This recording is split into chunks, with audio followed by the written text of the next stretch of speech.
Can we have VFib, precordial thump?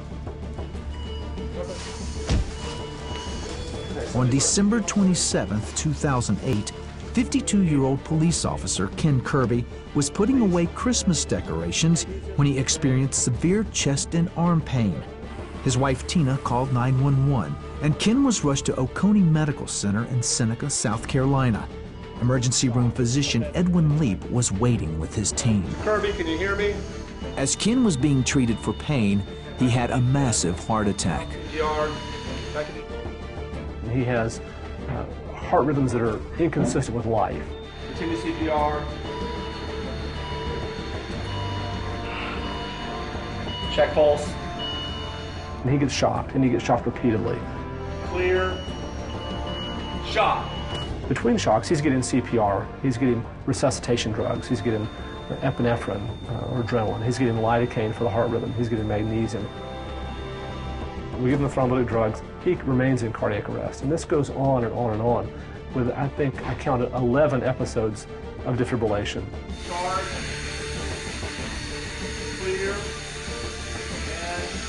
And shock. Tina was by her husband's side until he went into cardiac arrest, and she was asked to leave. I'm taken back out of the room into a hallway that is filled with 50-plus people. Pastor, church family, family, my children, and everybody starts gathering around, and we start praying. And I mean, we're praying. We're not getting pulses. And so in the process of this, this looks grim. People don't survive heart attacks with this prolonged resuscitation because he's not getting oxygen to his heart, he's not getting adequate oxygen to his brain, he's not getting adequate oxygen to his kidneys. Dr. Leap told Tina that Ken probably wouldn't survive. Tina was devastated by the news, especially since she and Ken had been arguing for days. And I'm looking at Dr. Leap, and I'm looking at my pastor, who is right there with me, and I'm going, okay, how do I tell him I'm sorry now? I don't get to take any of that back. He's gone. And I'm begging and I'm pleading. And I'm looking in the face of my two children thinking, okay, they've just lost their daddy. You know, nothing will ever be the same. So during the resuscitation, we're working and we're not getting anywhere. And Tina's already been in. She's crying. The whole family's been in and out. And I look around the staff and I said, we just need to pray about this. Now, there was no moment when we all dropped to our knees. There was no moment when we stopped doing anything. But I know in my heart that they did. Because there's some great folks in that room, and they did. They may have whispered one prayer, they may have been praying the whole time. I did. I don't know. I don't know what they did. I know I prayed, but we just continued to work. Continue CPR. Over 45 minutes passed, and Ken still didn't have a pulse. Then finally, I've got a pulse. He has a pulse.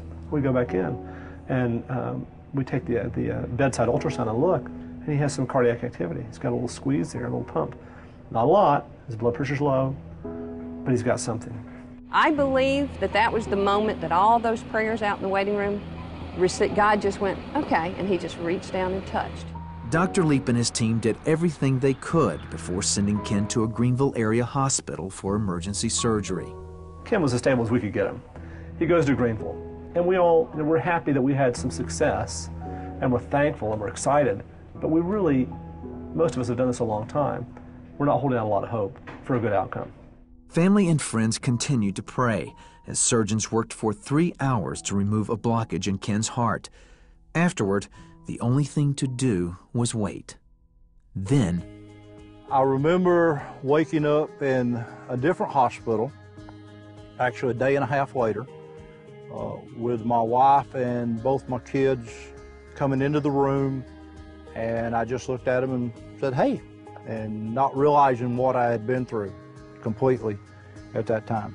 This is a man who, the day before, had been cyanotic, bluish purple from the chest up, with a very long resuscitation, 45 minutes, something like that, of CPR, and he's up the next day talking. It's incredible. It's an incredible story. Ken was released from the hospital in only 9 days and returned to duty much faster than expected. Dr. Leap, a Christian, loves to tell people about Ken's amazing story. This is a person who, by all standard measures, should have died, and he didn't. And not only did he not die, not only did he physically survive, he mentally survived and was talking the next day. I can't imagine that this was anything other than divine intervention. Now, were we part of that because we prayed? I think we were. We prayed. Were we part of that because we worked hard and believed that there was something happening here? Yeah. Made me appreciate my husband. It truly did help me learn that there's a whole lot of things out there that we need to be concerned about, but we need to quit sweating the small stuff and to really appreciate our soulmates and our loves and our families and what God truly has given us. I realize, and my family realizes, that without the prayers that were going on in that hospital for me at that day, I would not be standing here right now. I'm one of God's modern-day miracles.